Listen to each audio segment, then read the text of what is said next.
Hello, everyone, and welcome back. I am so excited to be able to be with Jared today, and I can't wait. I've been having a great opportunity by TASL to be able to interview a lot of these players, and so, Jared, how are you doing today? How do you feel about things? What's going through your head? I'm feeling pretty good today. What am I thinking? Well, I don't know. I feel pretty confident going into it. I don't feel any worry or scared, I guess. I feel confident in my team and I feel like we're gonna pull through today. That's good. That's exactly what you want, right? You want that confidence, and you need to go into a tournament feeling good about it. So I think that that's really important. Of course, yeah. All right. So, in your own words, what is your team's strongest asset? I think the strongest thing about our team is we're not scared of anybody, honestly. Ooh, Man, I'm so scared of FTWin. You see the plus C players or just lower players in general being scared. We're not that scared, I feel. We feel pretty confident and we like to communicate what we think a lot. So I feel like we have that part down, at least as a team. that's really important. I think team communication is one of the most important things you can go into any tournament for. But especially if you can talk things out and be honest about your feelings beforehand, that's going to make everybody feel more comfortable about it.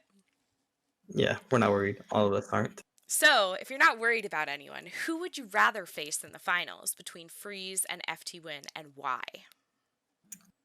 I want to see Freeze win, honestly, because we're really good friends, like all of us. So I really want to play Freeze in grand finals. Okay. Um, I don't, I don't know. I just want to play Freeze. I don't feel that scared against anybody else. Anything that you have to say to the fans of Starburst and the viewers of the broadcast today? I hope you actually enjoy watching the tournament. We'll try to actually make it competitive and really fun to watch. And I guess to our fans, thank you for supporting us the whole time. I know Hanron supports us and a lot of people on Twitter, so specifically the Saishin Jatai people. I see them on Twitter a lot about us, and it's kind of cool seeing them, root for us all the time. So yeah. Yeah, that's always feels really good to know that your fans are behind you. hmm All right, so my fun question for you, what's your favorite piece of gear in Splatoon 2? Favorite piece of gear? It'd have to be the bucket hat, bro. That thing's so stylish. I get roasted all the time for liking that. But it's like, bro, you ever been looking online? You look up right now, Gucci bucket, Gucci bucket hat. Look it up right now. I guarantee you. Tell me that's not stylish. All Come right, on. I gotta do it. I gotta do it. All right, here we go. Yeah, I mean, it takes a certain kind of person to be able to pull off the look, but if you got it, flaunt it, right? For real. It's such a good hat. It's awesome. Perfect. All right, so thank you so much, Jared. Go ahead and tell the good people where they can find you. Shout out your social media for everyone. You can find me on JaredSPL at JaredSPL on Twitter, and my Twitch is origami 2 eyes underscore, and yeah, that's it. Awesome. Thank you so much for joining us. I wish you all the best in the tournament to come, and I hope that you're having a great rest of your day. Back to you, Kbot.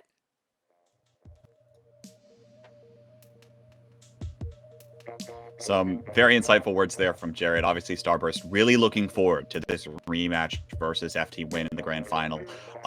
As well, I imagine, as FTWin. Prodigy, of course, you were casting that set where Starburst took it 5-2. And you have to imagine that FTWin is coming back with this with a vengeance. Definitely with a vengeance and with a shack. So I mean that's Yeah. a really key thing to, again, we've been hammering it, but it is very, very important. Shaq is not only a in-game leader but also just a vocal leader for the team as well. So having that person is gonna help out a lot. Additionally, I think a lot of it's going to come down to just how the style of play, right? We're going to see a lot of the similar things that we saw in the Starburst versus Rift set. Only instead of double inkjets, you're going to be seeing a slosher, a tri-slosher, probably going in just as deep as an inkjet would, with Biscuit still using their inkjet. So it's going to be similar, and so we're probably going to see a game or a match that plays out, at least in terms of gameplay, similar to Rift and Starburst. And FLC, I mean, so far we've been seeing a lot of Tri-Slosher today, especially to piggyback off of Prod's comment there. How do you think that's going to play into the dynamics of this next set? Well, I mean, it's nice to see that we've come full circle from patch 1.0, where, for those of you who weren't around back in the good old days, triple tri-slosher was absolutely the thing to do back then. the thing with Trislosher, and I mean, Kyo even told me, and when I was talking to him before the matches, that he kind of, in the set against Starburst, he kind of was picking things and sort of not really comfortable on them, and then he's just sort of said, you know what, I'm just going to play try hard. I'm just going to pick Trislosher. You know, easy weapon. Let's just clap these kids. And not my words, not his. The last part. Yeah, I mean, like the big thing with Trislosher is that when it's kind of a bit like a brush or a lunar blaster or whatever, in that if you come anywhere near it, you are 100% done for, right? Because it's very hard to miss Trislosher shots. And what that means is that if a Trislosher is ever in position to do anything, like if you walk towards a Trislosher, if the Trislosher gets behind you, it is a guaranteed splat. And that kind of guarantee means that it completely negates movement. Like these players are all extremely fast and very light on their feet. So if you have a weapon where that is no longer a factor against Starburst, especially who have a lot of shooter players who like to, you know, do fancy footwork all over the place, Tri-Slosh is going to shut that down, right? So I think, especially, like, obviously, the reason Tri-Slosher became a thing again was because it got buffed a bunch of times and whatever, but even still, Tri-Slosher is a weapon where it gets better the better the enemy player is, or rather, it doesn't fall off as much in relation to the enemy player's skill. So at a high level, it's absolutely a core weapon, and we can definitely see pretty much everyone who's touched the thing in this entire finals, be that Mika, Bran, or Kyo himself, has absolutely dominated on it. So I think we can definitely expect to see more of it. Looking towards more of that, especially Rissa, as we kind of reflect on the past two sets here. Thinking about FTWin's performance, especially, obviously we know Freeze was undergoing some circumstances. How much of a statement did they make in that semifinal set, do you think, in terms of how ready they are to take back Starburst? I think that, you know, considering that they have already lost to Starburst in TASL, I think that, like Prodigy said, having Shaq on the roster really, really is showing through. We're really seeing how well they can synergize together. I mean, if there's two of them down, the other two members are still up there adding pressure, keeping up pressure, waiting for their teammates, and not dying while they're doing it. So I think that FTWin has already shown today that they are in it and they are prepared. You have to imagine that they are prepared for this exact moment. This is what they've been training for. It's what everyone's been on the grind for. And I imagine these players are getting into the lobby here, so we can take our time a little bit with predictions this time around. Going around the horn, Rissa, I'll go to you first. Who do you have for this North American rematch? Okay, so for this North American rematch, even though Starburst previously did beat FTWin, FTWin and Starburst are both playing very well today. I'm going to have to go with FTWin, just considering from what I saw from them in that last set, the way they were synergizing, the way they were pairing up their specials together. I mean, they were on it today, so I'm going to go ahead and have to pick FTWin.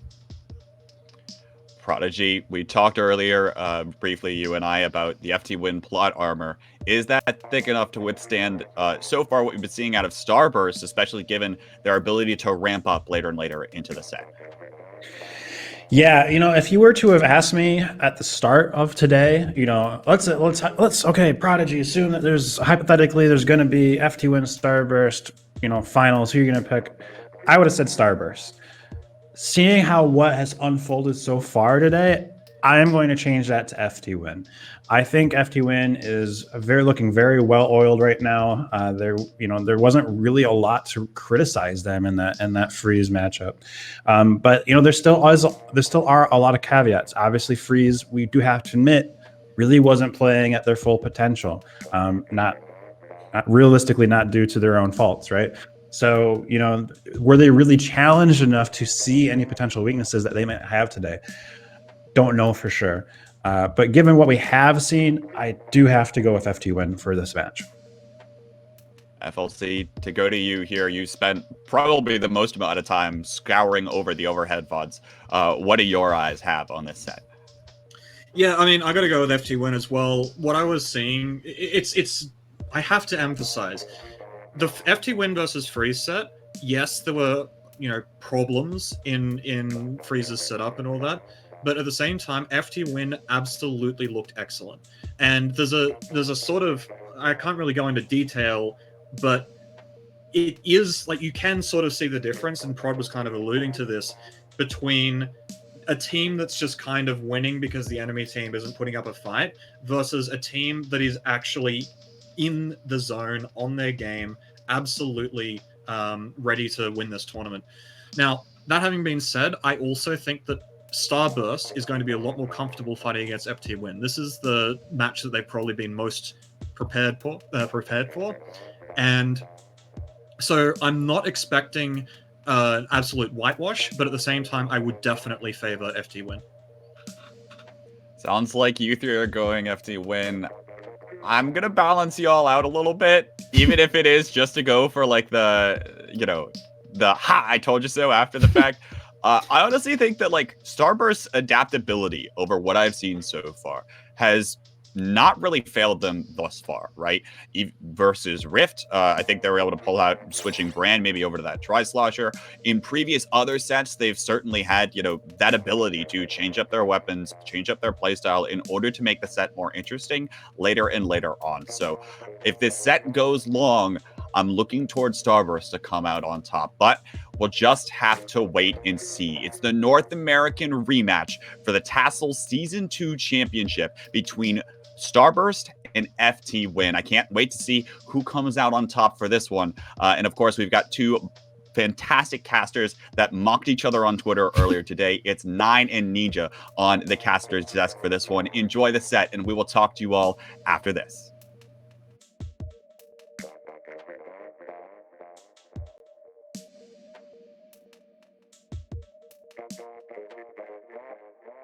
Oh, sorry. What's that, babe? You want a European team in the grand finals of the Transatlantic Splatoon League? Yeah, well, me too, but that didn't really happen, did it, Nine? We're stuck with FTWin and Starburst, which I can't say I'm too disappointed with, but that's what we've got coming up. I'm joined today by Nine Whole Grains, and that's what we're going to be watching. Yeah, that was... When you said you had an idea for the intro, I wondered if this was the direction you were going to take it, and I was not disappointed whatsoever. Oh, I hope you weren't expecting quality, everybody. Welcome into our championship round right here, the rematch that even though we did want to see a representative from both sides, and yes, I did as well, I can't be too disappointed with this matchup here. This was the final set that we got to see in the regular season of TASL, and there were a lot of questions about that set. How much of a difference would having Shaq back be? How much, could we expect that level of performance out of Starburst once again? And I'm happy that we're going to find those answers, at least for today. Yeah, I can let my EU bias ride along as much as I want, but it is definitely still, two teams that they deserve it. They've proven they deserve it. They're very, very strong. And not only that, seeing that rematch, as you said, is going to be very, very something, that I'm interested to see. It's FTWin with, back to their, I was going to say a new look, but actually it's more back to their old look, back to their dominant look. And to Starburst, that's been on a bit of a hot streak. Had its trouble against a Rift earlier, as the analysts went over. They had some difficulties playing that series, but they did manage to take it out in the end. And now they're going to have to go against FTWin. Can they keep up this hot streak that they've been on so far? Or is it going to be FTWin, going back to their old ways and taking a massive title championship? Or championship title, I should say. Yeah, and the interesting part of it, too, is they went all splat zones. Again, you can see right here on your screen. Yeah, it's all splat zones here for Starburst. Muscle Forge, Wahoo, and Inkblot. We talked about it. Like, how are you feeling about this? I will say, I think that was a mistake on my end. I accidentally said Muscle Forge, that should be Splat Zones, the first one. And that's my bad. I edited it, but I don't think it got across. I will say, so the second map should be Humpback, and that's my bad, guys. So don't blame production. That is all on me. Either way, it is all Splat Zones still. Yeah, I will say they went all Splat Zones, and this was planned, beforehand. This was planned with their map list weeks and weeks in advance. I would say that, due to scrims, due to knowing they're playing Rift and FTWin, they probably decided, Splat Zones is clearly the mode we're going to want to play against, these guys. However, they now can't change it because you have 4 maps locked in and you can pick 3 out of those 4. So they're stuck with 4 Splat Zones no matter the results. I don't know how they're going to feel about it. I wouldn't feel too happy considering how those Splatoons went against Rift. I mean, they went 2-2 in them, but, as all of your counter picks against FTWin, I wouldn't be too excited if I was Starburst. Yeah, and, they were locked into it, but they have to feel something, right? And FTWin has been, you had a great interview with Bursty, they have gone on record saying that Splat Zones they feel is their weakest mode. But them getting the win that they did in the zone, I think, makes a huge, huge difference here. We haven't even talked about the map that we're going to see here at the start, though. The neutral, the true neutral that everybody wants to go to. Yep. Make them our Splat Zones. Or are you Mako? I forget. I've had it out with your with your dear friend Dragonudo on this, but where do you see fall? That's the thing is me and Toby are on opposite sides. So you might think, they're both Brits, they're going to fall on the same spectrum. No, I am Mako. I am hard Mako on this one. I won't get too hard into the debate on this one, but yeah, definitely, when we're saying neutral map picks, this is definitely a good example of a neutral map pick. However, FTWin definitely, I would say, prefer this map compared to Starburst, if we're going to compare these two teams. They'd probably be happier about the fact it's a neutral map pick, but no, neither of them picked it. Splat Zones, Makamar, the first game of the grand final of the Transatlantic Splatoon League. Here we are, Top 9. Here we are indeed, and you can take a look. Both sides are going to be bringing in double armor with the Tri-Slosher as well as the Junior. We're going to hop over here to Ant's perspective already. He has had quite a day, and we were informed that earlier there was no VC. I wonder if VC is on for this one, Matt.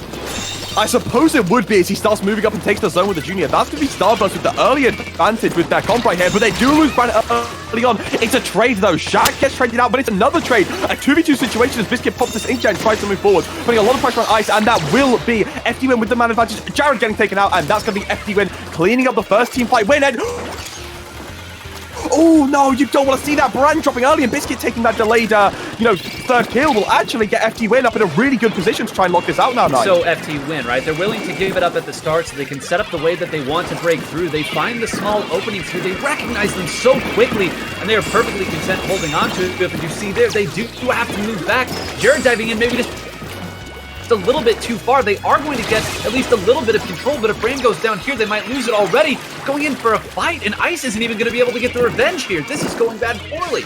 And now we're seeing something from FTWin that I've seen this all throughout TASL, and I love it. They are so good at just moving backwards, letting you feed into zone, not taking those fights, and then walking back on you when you both tend to use your resources. Brian does get to trade on Joe, though. Does make it a lot more even, and does take out, that primary guy that's making all the calls right now. So it will be a more even fight as Starburst start popping their specials to take the zone. But FTWin, again, looks like they kind of gave it to him there, just kind of waiting for Bursty's armor. And now they've popped it, they're going to be going in. Does look like they got a jump out, but they do manage to take out Shaq with right there, but not without trading Bursty. It's a very, very even fight here, but it looks like Joe on the flank is able to take out enough. And it should be FTWin taking this, but Brand on the flank right now is able to find someone as well. That's going to be Biscuit going down, and armor popped.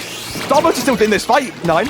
I was going to say, where was zone there? Objective? Was it being played? Who was playing it where? They just continue to trade players all around the map.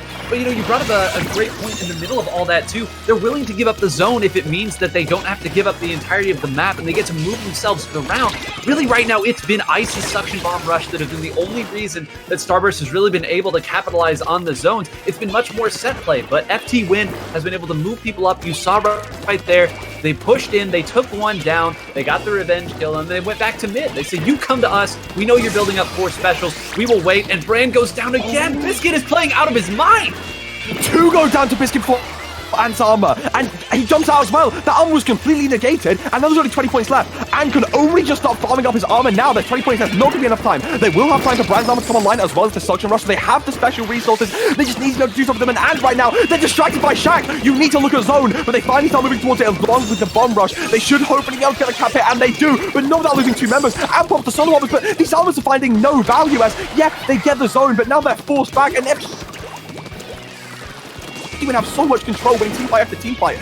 At least they get the recap, they get the 50 penalty points, but FTWin, they're moving up with an armor. Inkjet right in the way into that spawn. Oh my god, this is a clinic for FTWin. The spawn, what in the world? Finally, mercifully, Shaq goes down at the end of an absolute reign of terror. But once again, it's Biscuit camping on this side here. The drop, this is where he's been the entire time. But look, as soon as they jump in, he's been painted behind. He's already backing in. Where is he at now? You have to have an armor to go approach, and they have to get up there closely, but now again there's already 2 down. Biscuit had moved all the way over there and was just able to shoot at 3 short-range weapons. Ant is going to jump back here, not even try And what a dominating opening game for FTWin playing their brand of Splatoon 2. What a dominating game indeed. You know, it was looking up fairly even at the start, but no. Once FTWin got back control, they played it exactly how they wanted to. They looked, I don't know, they looked perfect that game.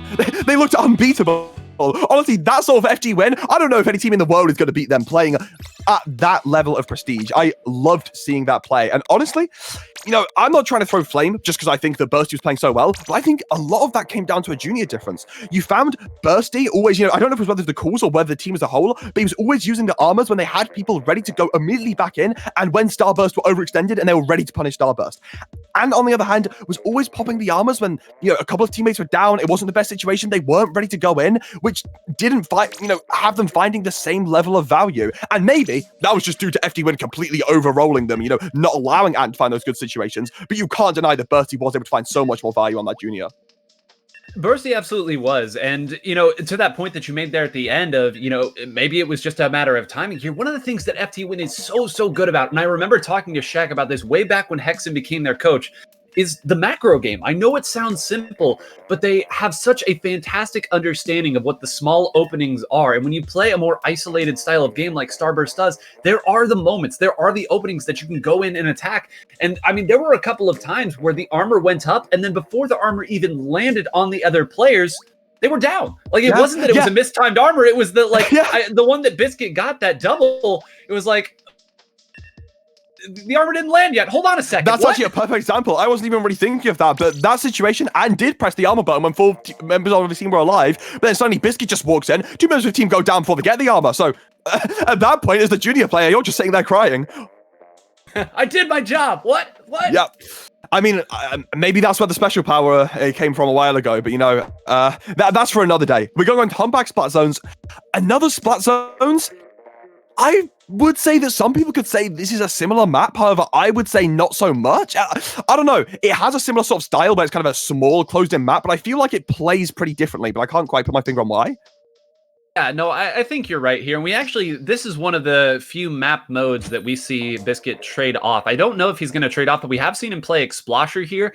I think it really disrupts the way that FTWin likes to play. I know that it's good here. It wouldn't surprise me if they've kind of hashed that one out, decided if it's good, we'll go with it. If not, then we're not even going to bother with it. But this is going to give Ice an opportunity. That last game, I don't know if you saw the numbers, Ice sitting at 1 splat and assist. He's going to need a little more here, and this is a map where he might be able to do that. Kyo putting himself in pain once again. He's on the K-Rapid for the second time this tournament, and I don't mind this pick, though. Normally, I'm not massive on the whole Rapid idea, but I feel like against these Charger-based teams, Torpedoes can just be so annoying as a Charger player, as FTWin now move up and try and take the zone, which they'll want to have to be able to take advantage of that, but it's not going to work out, actually. Ice finds the second pick on the Bursty after Biscuit goes down, and that's going to be FTWin getting right out of there, and Starburst actually finds, finally, first time in the series, some really good solid control that they need. Just going to point out, Ice has already doubled his splats and assists from last game. The game had been going on for 15 seconds and he had already doubled it. So we said he was going to have to come big and then he'd have the opportunity to. And look at this. From this position, he's going to be able to influence everywhere that FTWin goes. Brought 2 people over to Brand. Brand took 2 out there. They have Jared where they want. And now this is where they can get a little creative. In some of the earlier sets against Rift, this is where they maybe got a little bit too heavy-handed with their attack. But look at this. They are going to wait for FTWin to come to them. Starburst look like they're playing a much more comfortable game than they were earlier. Potentially not ready for what Rift was throwing at them, and they're ready for FTWin though. They take out Shaq, they're able to all live through an inkjet, no one going down. There's 10 points left and they've got their entire team alive. Jared finally goes down and FTWin against zone. Brand wasn't paying quite enough attention to the zone, and actually it will be FTWin potentially taking the team fight win, but no, Brand's going on the hero play right now. Walks in and takes out Kyo, pops this inkjet, turns the zone in his favor, gets Bursty as well. Oh, Brand! An amazing play from him, walking up and being the real hero for his team. Yeah, they lose the zone, but now they're back in control. And again, Starburst just looked so much more comfortable. I feel like maybe they weren't ready for the way Rift are playing, and they just understand FTWin better, because this definitely looks like a much more comfortable Starburst. And it's a more comfortable Starburst here, and it really does again show what they are good at here. You talked about a hero play right there. We talked about Ice opening the game up here. We talked about Jared being in position. This is what they do, and when it works, it's so beautiful to watch. You can see they're maybe getting caught a little bit too far off. Kyo's going to push them back, and this is going to be a fairly easy recap. But it's also another situation sometimes where you think, hey, what is your set play? Like, we don't believe that you can put together 4 specials that can get past ours. We had our specials here. Ice was in the position he needed to be. And I think they're going to continue to trade that there, but now it's going to be their own set play that's put to the test. Yeah, their set players walking with 3 specials, and that they will. Brand does get taken down before you can use those, though, so you can't increase that to 4. And Starburst get the recap. That's very, very nice. You're putting FTWin behind 27, but they're not getting much control. And in fact, they're giving a lot of time for FTWin to start now moving up. That honestly was their opportunity, because they lost that fight, but they lost it with 3 specials still at the ready to go back in. Now they have nothing. They just got the inkjet back online, they just got the armor back online, but nothing else. And FTWin are now going to walk into their spawn with 4 specials. This is what FTWin likes to do, 9. It is, and this is again a crazy inkjet fight that isn't going to have any bearing on the battle. It's going forward at the zone. He's going to land, and how did you survive that? Was that just a miss? I don't understand. Biscuit's saying this way, hey guys, everyone is over here. He's going to get out there. People are going to rotate over. That's 2 down. Jared's going to have an opportunity to get there. It's going to be the 2 CDS engaged. They're going to have to find a way through. Kyo rotates back over. Not like this. Not like this. This is not what Starburst won. There's only 10 points remaining. They're about to lose the lead, and they don't really have anything to go in with. They're going to have to just walk in with armor. But I mean, do you think FTWin are really going to let you just walk in with armor? No, it's not that sort of level. FTWin shut down Starburst on their first map pick and go up 2-0 in the series. How well played from them. How well played. And, you know, take a look at that at the very end. How did that not recap? Unbelievable. But you know, Matt, you laid it out absolutely perfectly right there. There was an opportunity where Starburst could come back in with 3 specials, but it just all dilapidated so quickly. They went down so quickly that they used their specials and got nothing out of it. It was one small little moment of control, but it gave up way too much on the other side. When FTWin is in your spawn with 4 specials, at the very least, they're going to score a lot. And in most cases, they take the victory as they did right there. I feel like something I observed watching that game, I might be right or not on, but I feel like as soon as Starburst had control, they had a really, really solid system of keeping that control. They knew where to position everyone, they knew when they wanted to use their specials and how they wanted to push, and it was working really well. I feel like as soon as FTWin finally got, back into zone, not just recapping, they took the zone, they took control of the map. What they did is they just completely broke part of that system. They went for, some crazy trades into their spawn. They pushed really aggressively with their specials. They tried to, pick people off really early and aggressively. And by doing that, they just broke apart Starburst's system. And then Starburst from there didn't really know where to go. And they just kind of got lost. Yeah, well, I mean, just take a look even at the Mako Mart game. We talked about that situation where Biscuit was watching the drop down on the right side. They finally get 2 people over there to push him back. Then they lose sight of him because there's just too much going on in the map. And then when they try to come in from one side, Biscuit was like, yeah, I knew you were there. I'm just going to fire that way. So again, it's one of those situations where the style of game that FTWin plays, where they're constantly moving around, they're constantly finding the small openings to get in and out. It just means that you kind of don't know where to shoot. Yeah. And as soon as you start shooting or you commit to making a push in, FTWin, when they're in their advantage state, has the opportunity to punish you to the fullest extent. And if you want to talk about, getting into FTWin's comfort positions and walking into your spawn, this is the perfect map mode to do so. I mean, I forgot who it was that said FTWin normally described this as their auto win map, but I don't think they haven't knocked this out so far in TASL. And they've played it every single set they've played in. So that says a lot about FTWin. I think it makes sense. Did you see that free set? Kill just walked into their spawn and killed 3 at one point because they weren't really making any progress. This is the perfect FTWin map. It's quintessential in a way. And Starburst being already 2-0 down in this situation, probably not too comfortable going in here. No, you can't feel comfortable in this, and especially when you were so close to winning on your counter pick. It's just a horrible thing to face here. You may be going down 0-3, but to their credit, they did drop a few games earlier and were able to bring it back here. So even if this game doesn't go in their favor, just being able to keep this close would be huge for their confidence, and we saw in the earlier set what a little confidence can do for this roster. Oh, a little confidence for this roster can do a lot and kind of turn a lot around. I mean, we've seen our fair share of turnarounds in TASL from, Rift Radiance, Rift being down like 4-1 at some point and etc., etc. It happens. It really does, especially at this level where players are able to keep their heads straight. So we'll just have to wait and see if they're able to do this. Just getting their last things together, getting their weapon picks together, and we are actually going to see something different from Starburst. I feel like they've lost enough to FTWin here. They're going to try something new. They have Jared on the V-Splash and Bran on the Zap, giving themselves double armor and an inkjet spam. It is, and we saw Bran go with this pick earlier on their last tower control game here. Wow, yeah, Jared is already down here. I was about to say, I guess this has to be something that they prepared for this map.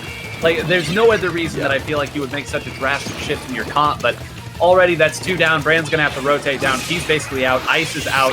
This is getting ugly very quickly.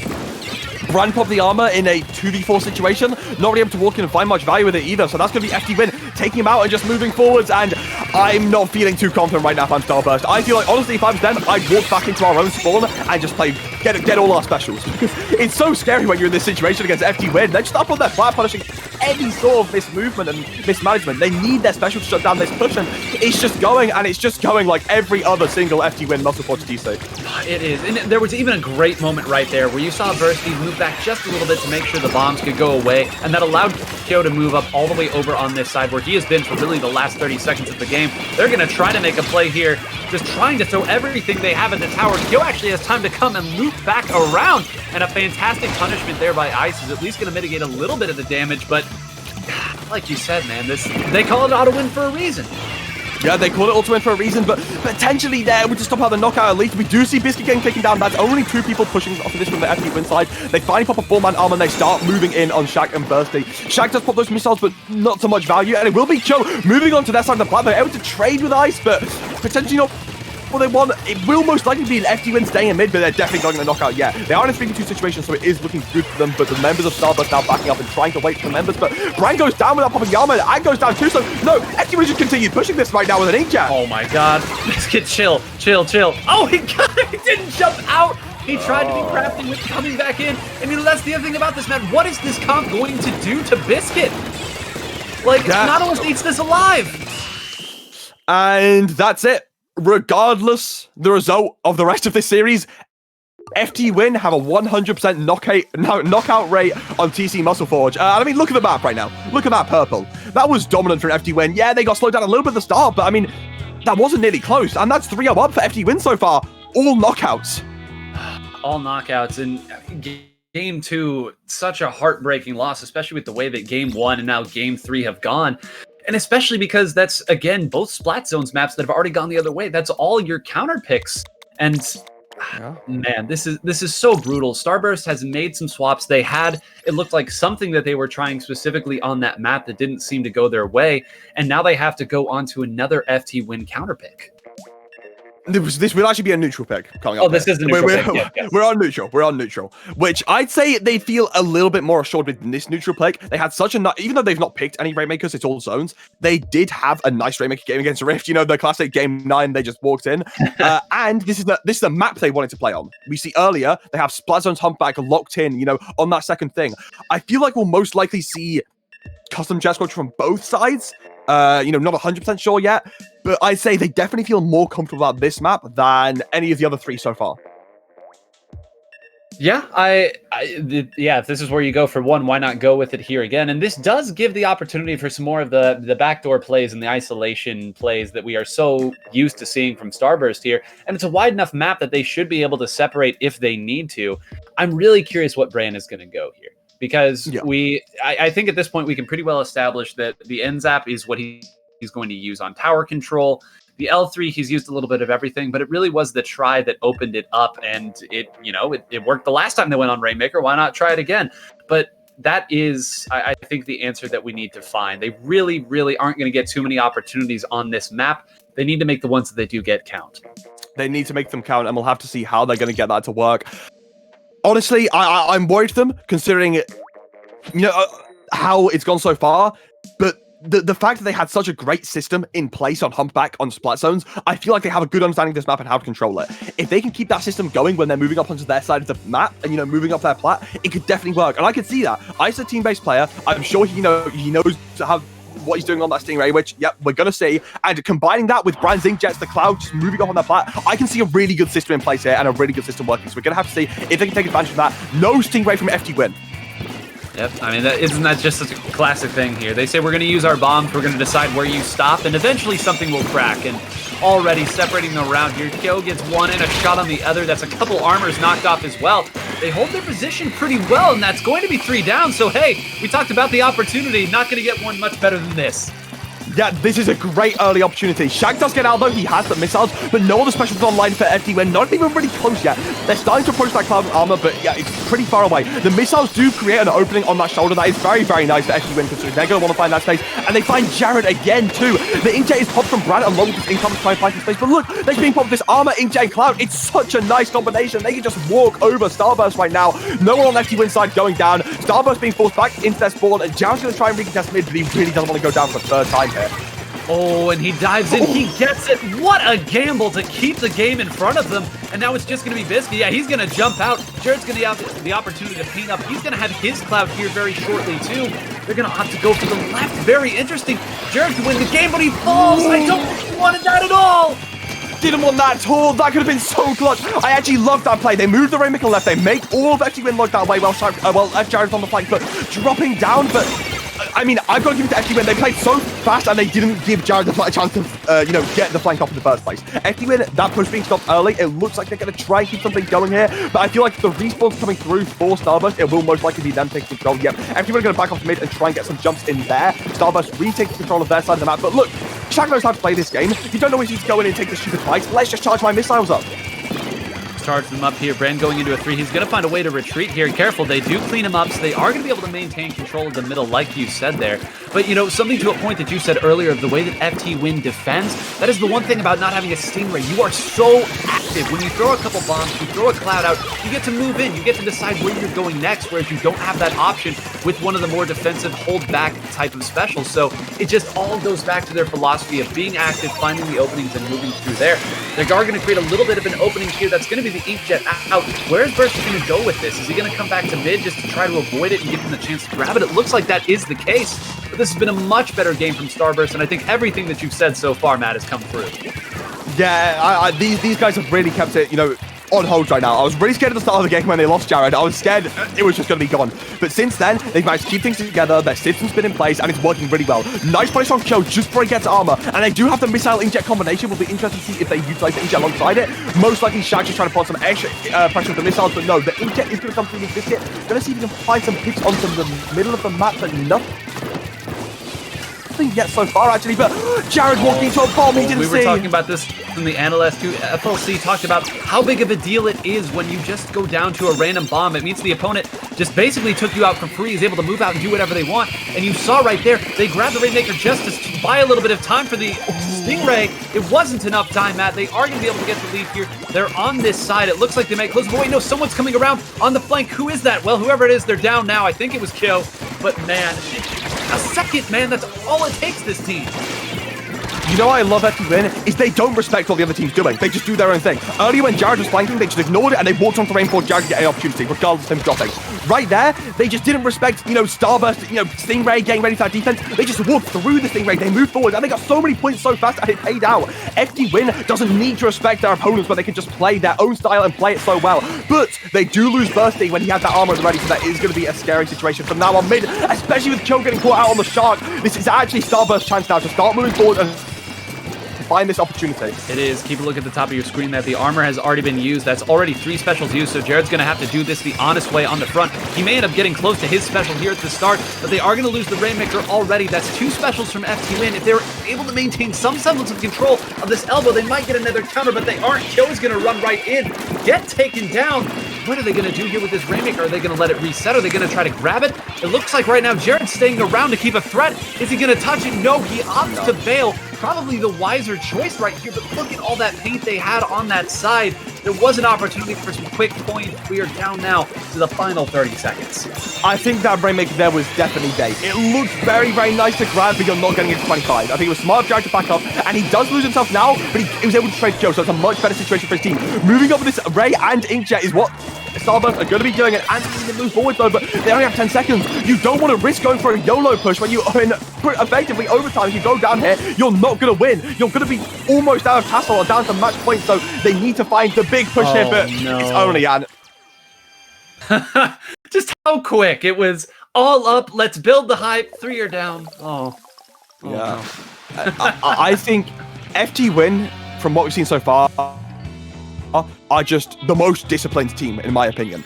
They're able to play so disciplined. They wait for their opportunity to go in their specials. They wait for the time where they're going to find, the biggest value on their defense, the best time, to defend on the defense, the time they're going to find the most value with their pushes, and they go at those opportunities. They don't go for, these, lucrative, we might be able to push here, it looks pretty nice. They're very, very disciplined, and that's why I love so much about FTWin. And I want to point out the most Shaq stat line that I have ever seen. 5 splats and assists, 9 missiles, and 50 million bombs thrown. Like, that is such a... and the W, the most important stat of all. And the W! But that is such a Shaq stat line. And in your interview with Bursty, he talked about how bombs are so broken, and people don't talk about how broken bombs are. They had 4 lethal bombs in their team that time. When the opposing team gets to the elbow on that map, just throw 2 bombs. Like, it's going to be enough chip damage that if Kyo is around there playing any of his AoE weapons, he's going to be able to clean up. If you throw a Storm over there, perfect. Storm plus 1 bomb, that's probably going to take down somebody, and then they just have to simply execute from there. Inkjet for chip damage plus a bomb. It all starts to add up so quickly. And again, you talk about discipline. It's easy to be disciplined when the bombs are doing the work. It's very easy to be disciplined, but again, that's something that I love about Shaq. I think Shaq is such a disciplined player. It's so kind of tempting as Shot to think, oh, I'm the slaying weapon. I'm the front. I'm the aggro. I'm going to walk forwards and shoot all the time. But on that map, we saw so many times. I think there was one engagement where Shaq was just walking around charging missiles, which is fair before the fight. He uses missiles, his team starts going in, and it's like, well, there's not really a safe engagement for me to take here. So rather than risking throwing for my team, why don't I just go back and charge another set of missiles? And then he uses another set of missiles in the same fight. That is the most Shaq thing in the world, but it's also such a smart thing to do. Really is. Here we are, everybody. Starburst on tournament point. It feels like so long ago that this started, and it already might be over. Kyo going to be going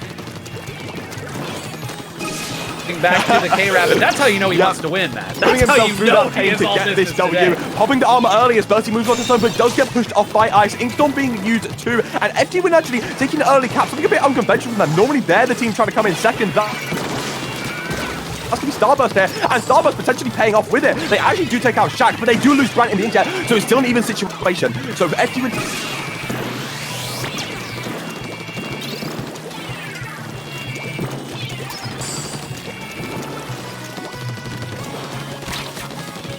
and potentially try and retake pretty quick. And that is the one thing about Kyo playing the K-Rapid here. He's going to have a very difficult time moving back in when he does get forced out unless they have that armor. And you see right now, Bursty is having to be very, very patient. They are finally able to pick out Jared, maybe diving in a little bit too deep. And they do have a very nice Biscuit inkjet as well to kind of open things up. Shaq back here on the CDS, this is a really natural fit for him on this map. I love the way that he's able to go around and play a little bit more safely while continuing to pester the opponent. Yeah, and Shaq getting that pick on twice is going to allow FTWin to just start doing their wall forwards. Yeah, look at that, there's FTWin right there, just 3 people walking up together, but it didn't pay out FTWin. Actually, FTWin, my words, Kyo getting taken out by the inkjet, another getting taken out by the inkjet, Shaq getting forced out. Starburst has been in pretty good control of this game so far, actually. Yeah, that was actually, we've been talking so much about saving inkjets and sometimes saving them a little bit too long. That was the perfectly timed inkjet, right? They're like, okay, there's one over there, and then the person pops up flying into the air with a majestic one-shot inkjet here that just completely derails that entire situation. But now Ice is once again going to have the opportunity to really be oppressive here on this side, and they're going to go ahead and get one already. Thank goodness the armor is going to be able to save Bursty. They are running out of time already. The baller coming in. This is all 4 specials in the set play. It gets pushed back here, and Bursty taken down by Jared. He's going to get the opportunity to come back here and go on the flank if they so choose. They have to now account for that. That's going to be another one down. I don't think they're going to be able to get back, Matt. No, that should be the Starburst knockout. Unless anything crazy happens and they let anyone through, it should be the Starburst knockout here. We just have to see them play this smart. Shaq's going to try and come in on the side angle. He does take out Giant, but it shouldn't be enough time, and they do. They take it. That's going to be Starburst finding their footing in the series, and I honestly really like that. To me, that reminded me of the Humpback game, but with more confidence. They were playing like they were with their system set in place, but every now and then, they would start moving up to try and find, that extra bit of aggression, that extra pick to not allow FTWin to find the space in the series. And honestly, if Starburst can play like this for 4 games in a row without letting FTWin find their comfort, then they can take TASL, but it's an uphill climb to find this reverse sweep. And the first map coming up is an FTWin counter pick, but FLC earlier said that he actually favors Starburst on most of the Clan Blitz maps.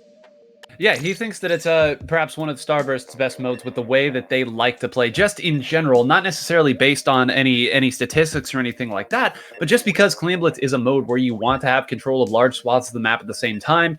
You want to be able to control the areas where there's lots of clan spawning, and really the only way to do that is to separate a little bit, and that is what they're good at. But, I mean, like you said, this is an FTWin counter pick, right? They didn't pick Clan Blitz because they feel like they're going to be beaten on Clan Blitz here, and on Sturgeon Shipyard as well. I mean, it's just cherry bombs here of Biscuit jumping down, Kyo jumping down. Once they have control, this can end in a hurry. I mean, it's FTWin counter pick. However, unless I am massively wrong here and I'm just going to spout nonsense out of myself, I believe they've only played this once in TASL against Slaughterhouse. And the fact I do know is they actually lost this to Slaughterhouse. Extremely close game, extremely well played by Slaughterhouse, and it kind of plays a lot into their bubble spam style. However, that is a statistic that we, can bring up here. It wasn't current FTWin, and it was Slaughterhouse playing on a comfort map. It was very close, so I'll add all those asterisks. However, they did lose this, I believe, the only time they played it, which was against Slaughterhouse. Huh. I don't have much more to add to that. I mean, the empirical evidence is the empirical evidence. I love it here, and it shows that they had to have had something, and if anything, it really speaks to Slaughterhouse. Kyo going to be going back to the K machine here. Come back with a little bit more mustard here, fighting, and also we might see a couple splashdowns land if we're really lucky. Pretty much business as usual from the rest of the squad. Business as usual, and popping that armor early, definitely business as usual. Again, FTWin playing at the back of the map, it's the same familiar. Popping that armor late, but again, Starburst not actually feeding into that style. Yeah, they popped that armor early, but they didn't feed into the middle of the map like FTWin wants them to, and both teams playing really, really safe here. Neither wanting to get off control, neither wanting to go down, and it will start actually with a trade, so it keeps being even on the middle of the map here, but it looks like FTWin will finally start to move up, and Splashdown finding value actually, making a lot of space, but no, FTWin actually having Kyo go in. He ended up feeding a bit there, and that's going to be Starburst taking the middle of the map really early on. Looking good at the start of the game for them. Looking very good at the start of the game. A little score here. Jared's going to come down. They've got decent control of this area. Some decent points as well. It is going to be Ant going down, but they're going to be at least able to knock down almost to 60 points here. They're going to rotate back to the start, but Matt, seems like a little bit of impatience there from FTWin. It was a little jockeying at the start. They both kind of held it a little bit. Like you said, Starburst wasn't feeding as Ice hits a sick shot onto Kyo, and it was actually Kyo that went in early with that splashdown, maybe a little bit too committal.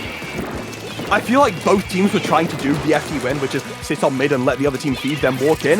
But it looks like FTWin actually got a bit out FTWin, got a bit impatient. Starburst walked up on, they walked up on Starburst, they got punished, and they lost that mid control. And so far, Starburst's been holding it really well. Starburst looks like a team to me that as soon as they get that control, they're so good at holding it. They have such a good defensive system in place, they can really shut down these teams. And with Joe being taken out, defense can work to your offense to the greatest times. It can indeed, and again, very, very fortunate that that was an armored inkjet there. It's really going to mitigate what Ice can do, and Ice is going to have to come all the way back. A beautiful shot onto Shaq to mitigate some of this damage. Did he just move up after hitting the shot? I'm sorry? No? Okay, I think he got out there. Only Ice, dude. Only Ice. Yeah.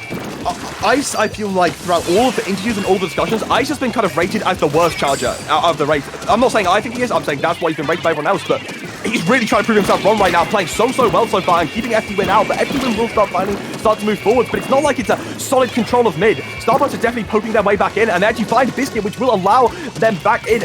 Joe actually watching Jared though, trying to take him out, but oh my god, Ice is playing so well today.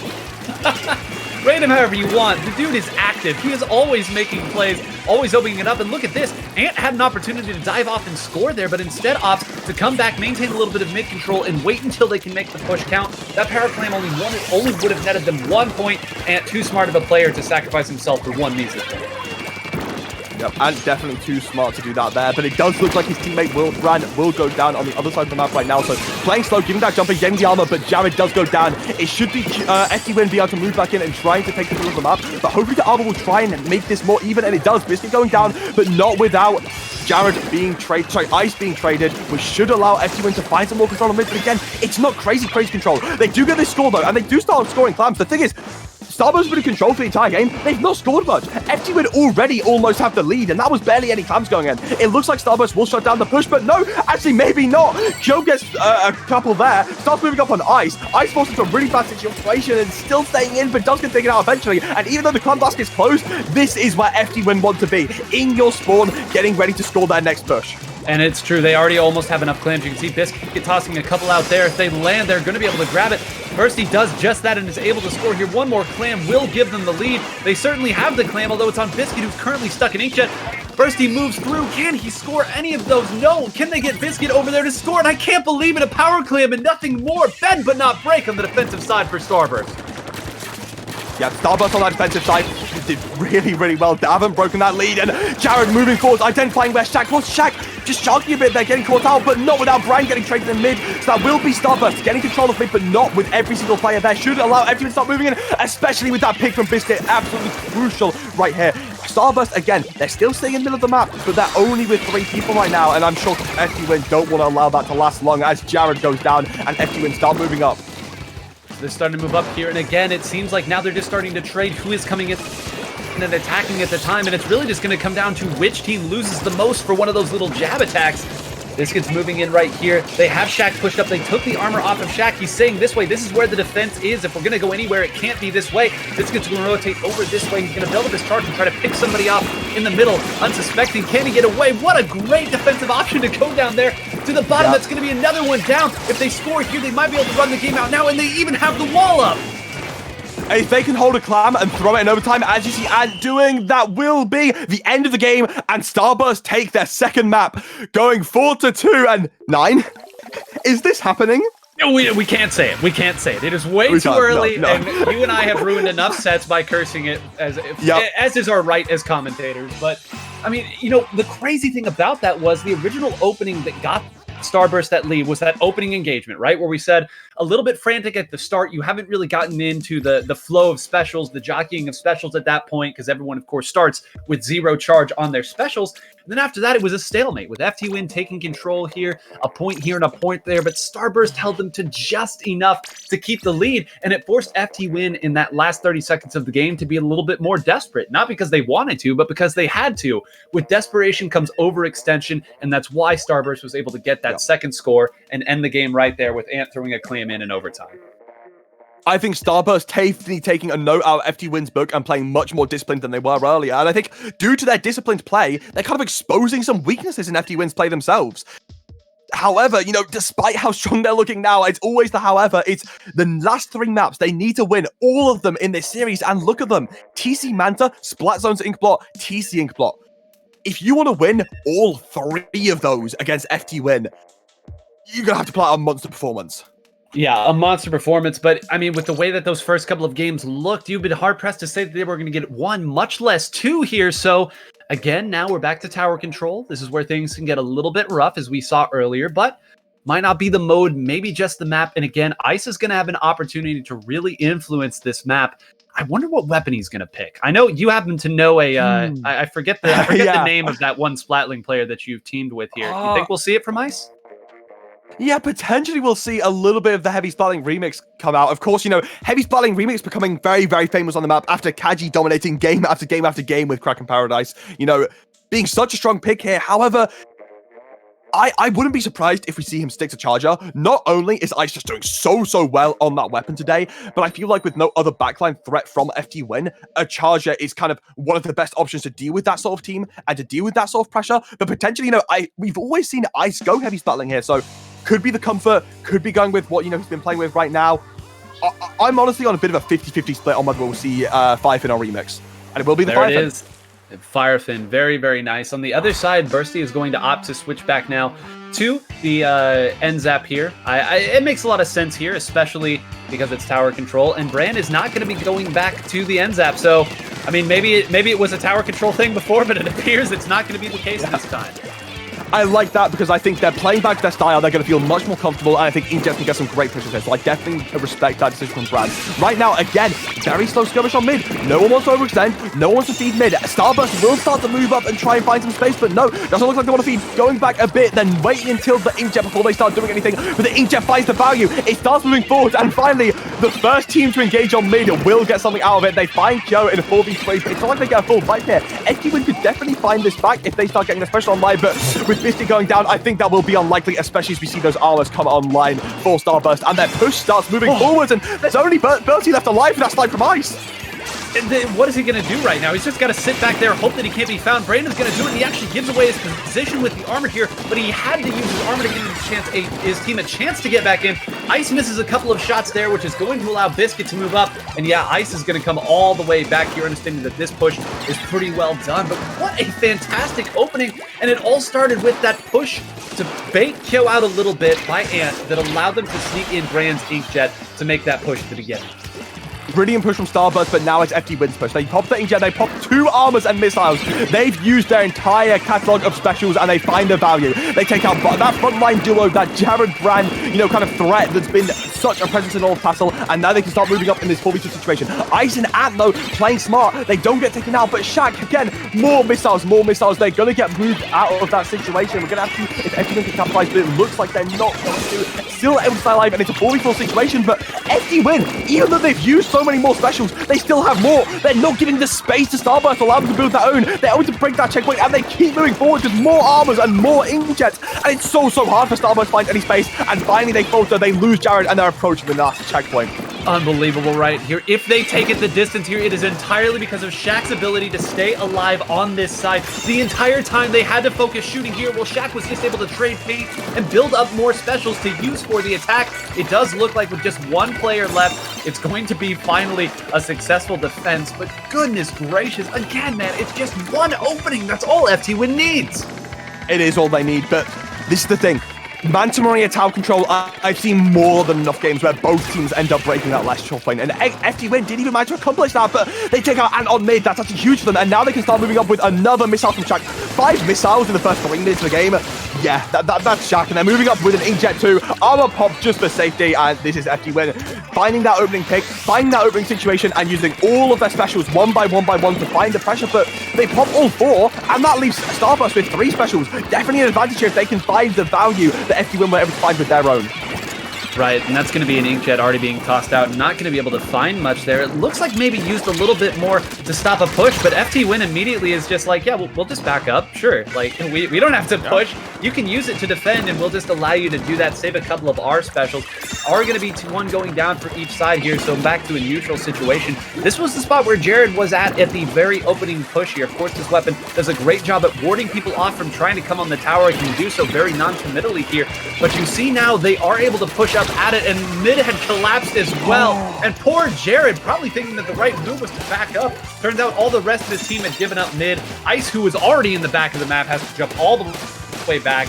And now look at this. They're going to have 3 specials on this push, and Kyo is already in. And I doubt it's going to take Bertie long to get that armor. They pop all 3 at once, making that combination go off. Bertie's going to move up. Sorry, Biscuit's going to move up with that angel while everyone's getting chipped off, and he has that armor, and they're going to find Jared off it. Everyone getting forced off. They can't help him, but they actually find a trade when FTWin use 3 specials. That's definitely uncharacteristic, but Kyo doesn't need specials. This is what we say. This is what he said. Him being in position at the start of that was already so important. They didn't have to wait for him to get where he needed to be because he was already there, falling down. Now Shaq gonna dance on the tower to push it through here. Kyo is making another loop, but Biscuit's there as well. Shaq and Ant dancing on the tower. It's just going to be Shaq now who is going to go down here in a 1v2, but they're so good at setting those situations up, and so often we talk about the set play here, all the things that it takes to make a push in the tower, how nice it is to start your push with your forward-most player already being in the exact position. There's only 15 seconds left, but all I can say is winnable. They pop that armor inkjet early. They want to find the value. I'm unsure about this play. They need to find immediate value, but they actually do. They find Kyo. If they can find more of this could be absolutely huge. They pop that cloud. They need to push up with it, though. If they don't find anything else with all of these specials, it's going to be so bad for them. They're popping the ball so early, and this is what FTWin wants. They want you to expend your resources so they can come back in with their own. And right now on tower, look at all of that damage coming in. Of course, it's going to get taken out, but not with a few going down, but that's going to be it. Brain goes down, and FTWin take it 5-2. Only losing 2 games in this entire Grand Finals day, and they take the Transatlantic Splatoon League Season 2, putting themselves on the top of the Western scene. Congratulations to FTWin for their victory, and in doing so, reversed what happened last time where they lost 5-2 to Starburst. There were a lot of questions. What would bring back Shaq do? Was it an off day? Well, here's your answer. Today, FTWin gets the better of them 5-2, 4 consecutive victories at the start. A very nice comeback from Starburst there. Had us thinking, had us wondering with 2 very convincing games here. With FTWin, even if you get a couple victories, they are going to figure something out. And I mean, Matt, what an absolute pleasure to watch this level of Splatoon. 4 knockouts over the course of the 7 games. This level of Splatoon was very, very high today. I'm lost for words, honestly. The teams both played so well, but I think FTWin's level right now can't be understated as a team.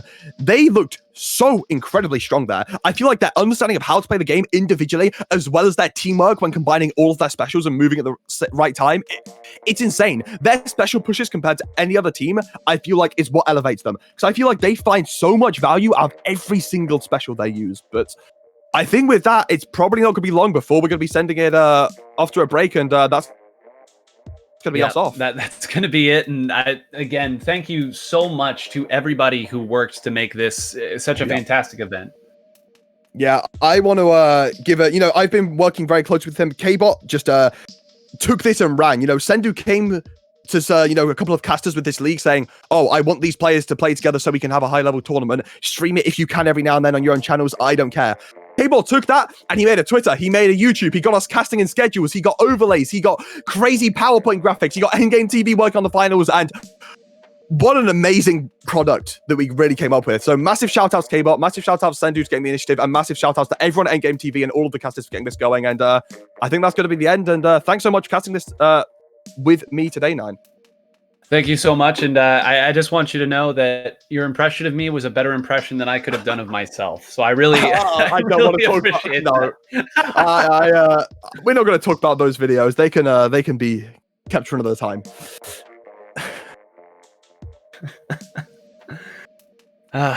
Well, congratulations again to FTWin, your very first Transatlantic Splatoon League champion.